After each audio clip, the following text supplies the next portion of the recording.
여러분, 혹시 김정남 살인 사건에 대해 들어보셨나요? 2017년 2월 말레이시아의 쿠알라룸푸르 국제공항에서 북한 최고 지도자의 아들 김정남이 갑자기 사망하는 사건이 일어나는데요. 바로 독극물 중독으로 인한 사망이었습니다. 당시 사망한 김정남 얼굴에 이 성분의 약이 검출되었다고 합니다. 그런데 이 약, 이전에도 각종 테러와 살인 사건에도 쓰였다고 하는데요. 트랜스포머를 찍었던 감독 마이클 베이의 수작 더 하게에서도 나왔던 바로 이 약. 옆나라 일본 사이비 종교 단체에 의해 첫 희생자가 나왔던 이 약. 김정남을 죽인 이 끔찍한 독약이 궁금하시다면 영상 끝까지 시청해주세요.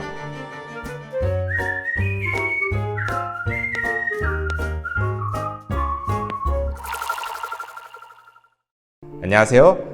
인문학하는 약사의 재밌는 약 이야기 메디슨 엑스 히스토리, 저는 펭귄 약사입니다. 오늘 이야기할 주제는 바로 김정남 살인 사건에 쓰인 독약입니다. 여러분, 혹시 김정남이 누군지 아시나요? 북한의 국방위원장인 김정일 아시죠? 그 장남입니다. 김정남은 한때 북한의 차기 후계자까지 거론되었던 인물이었습니다. 하지만 2009년 이복 동생인 김정은이 후계자로 지목이 되면서 사실상 북한 정치권에서 완전히 밀려났죠. 2010년 3월 세습을 반대한다는 발언을 하고 사실상 북한을 빠져나와서 중국, 마카오, 말레이시아 등을 돌면서 망명 생활을 해왔다고 해요.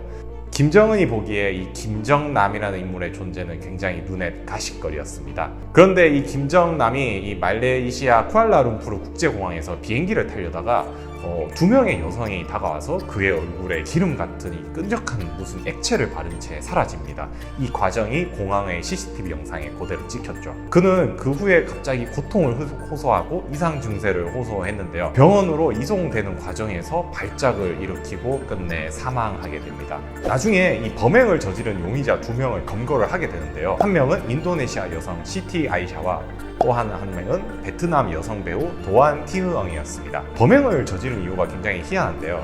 유튜브 영상 촬영을 위해서였다고 해요. 둘은 우연히 제임스라고 하는 리얼리티 프로그램 제작자를 만났는데요. 제임스라는 남성은 그 두 사람한테 사람들이 많은 공항, 기차역, 공공장소에서 사람들 얼굴에 뭔가를 바르는 장난을 친 영상을 찍어서 유튜브에 올리면 돈을 주겠다라고 합니다. 그래서 이 두 여성이 이 제임스를 따라서 이 사람들 얼굴에 기름 같은 거를 바르는 그런 영상들을 계속 찍어왔대요.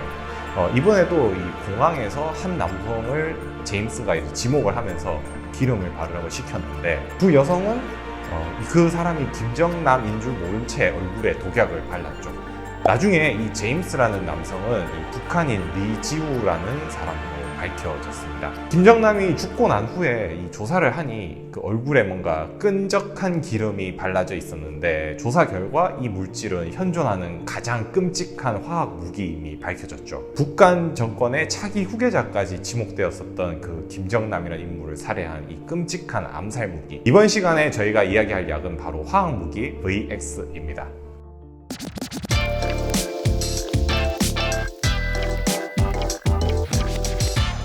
VX는 영어로 Venomous Agent X, 즉 독약 X의 약자라고 해요. 영국 회사 IGI에서 1950년대 초 개발한 약물입니다. 처음에는 벌레를 죽이기 위한 살충제로 개발되었다고 해요. 실제로 아미톤이라는 상품명으로 출시가 되었었는데요. 인체의 부작용이 너무나 강해서 사실상 쓰지를 못해 사용이 취소되었다고 합니다. 나중에 이 약을 이제 조사를 해보니 이 약이 인명살상에 굉장히 효과가 뛰어남을 발견했죠. VX는 노란빛을 띠고 있고요. 맛도 없고 냄새도 안 나는 화학물질로 알려져 있습니다. 흡입을 하거나 아니면 한 방울 10mg 정도를 피부에 바르는 것만으로도 작용을 한다고 해요. 70kg 체중의 남성을 죽이는 데는 15mg 정도면 충분하다고 알려져 있죠. 그러면은 VX는 어떻게 작용하는 걸까요? 우리 컴퓨터 프로그램을 많이 돌리면 컴퓨터가 어떻게 되죠? 컴퓨터가 다운되죠. 마찬가지로 사람 몸도 이런 과도한 신호로 다운이 되는 겁니다. 우리 몸을 한번 움직여 볼까요? 제가 몸을 움직여라는 신호가 신경을 통해 근육으로 전달되면 우리 근육과 신경 사이에는 신경 전달 물질이라는 게 분비가 되면서 신호를 전달합니다. 이 신호가 한 번 가면 한 번 작동을 하고 난 뒤에 사라져야겠죠.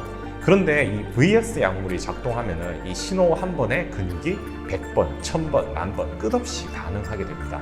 결국 몸이 말 그대로 다운되는 거죠. 피부에 바른 VX는 처음에는 바른 피부가 굉장히 빨개지고요. 근육에서 경련이 일어나기 시작합니다. 이어서 메스꺼움과 구토 증상이 일어나고 의식과 시야가 흐릿해지면서 막 침을 흘리고 땀을 막 흘리기 시작하죠. 그러다 인체가 점차 마비가 되면서 호흡 부전으로 질식사하게 됩니다. 그러면 이 약에 해독제가 없는 걸까요? 해독제가 있습니다. VX 해독제로 알려진 약물을 다음 시간에 자세히 다뤄보도록 할게요.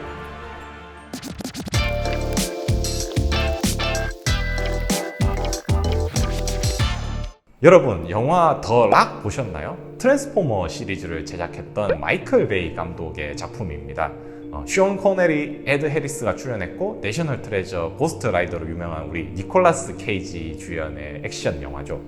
여기서 악역으로 프란시스 허멜 장군이라는 인물이 나오는데요. 이 사람이 이 악명 높은 형무소가 있던 알카트라즈라 섬을 장악하면서 이 치명적인 살상용 화학가스가 장착된 미사일을 샌프란시스코에 발사하겠다고 미 정부를 협박하면서 이야기가 시작됩니다.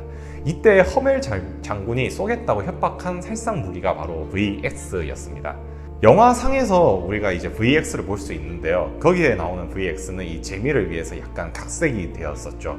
일단 약이 굉장히 무슨 초록색 빛나는 구슬로 되어 있는데 실제로 VX는 이 노란색의 이 호박 같은 모양에 가까워서 밝은 초록색 봉은 아니라고 합니다.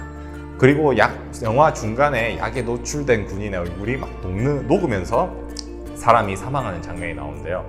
이것도 영화상의 각색이라고 볼 수 있죠. 천만다행히도 VX는 2차 대전 이후에 만들어져서 실제로 전쟁에 쓰인 적은 없다고 해요. 냉전 시기 때 국가들이 이 나라 간의 견제를 위해서 이 VX를 대량으로 만들어서 비축을 해놓았었는데요. 1997년에 발효된 화학무기 금지 협약이라는 게 있어요. 전 세계적으로 이제 각국에서 이 화학무기를 쓰지 말자라고 약속을 하는 건데 그 덕분에 이런 화학무기들 사용이 금지가 되었고요. 전 세계가 이제 이 VX를 폐기를 하고 있는 상황입니다. 그때 당시에 전 세계적으로 비축된 VX 양이 19,586톤이나 있었다고 해요.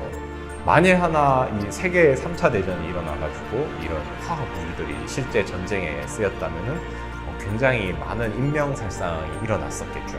지금도 이 VX는 유엔에서 분류한 대량 살상 무기이기 때문에 전 세계에서 연간 100g 이상 생산이 금지된 약물입니다. 이렇게 철저하게 통제를 하고 있는 약물이지만 실제로 이 VX가 사람을 죽이는 테러에도 쓰였던 적이 있었어요. 바로 옆나라 일본에서였습니다. 옴진리교라고 혹시 들어보셨나요? 일본의 사이비 종교 단체인데요. 교주가 아사하라 쇼코라는 사람인데 이 사람이 1995년에 그 유명한 도쿄 지하철 살인가스 테러 사건을 일으켰던 이 유명한 테러 단체입니다. 당시에 6,300명이 다치고 13명이 사망을 했다고 해요. 이 신흥 종교 단체가 그전에도 1994년하고 1995년에 그러니까 이제 지하철 테러 전에 사람들을 이제 죽이기 위해서 VX를 실제로 사용했어요. 2명이 부상을 당했고 1명의 회사원이 사망을 했다고 합니다. 죽인 이유가 그 사람이 외부의 스파이로 의심이 되었다라는 이유였어요. 1994년 12월 12일 오전 7시에 오사카 거리에서 이 회사원이 공격을 받았는데 어떻게 공격을 받았냐면 목 뒤에 신경제를 뿌렸다고 해요. 그런데 이 사람이 이거를 그냥 뿌리기만 했는데 10일 후에 사망을 했다고 합니다. 나중에 혈액 샘플을 검사를 하니 이 독약인 VX가 발견이 되었죠. 세계에서 첫 번째로 VX로 인한 사망 사건이었습니다. 굉장히 치명적인 독약이라는 사실을 알 수 있죠.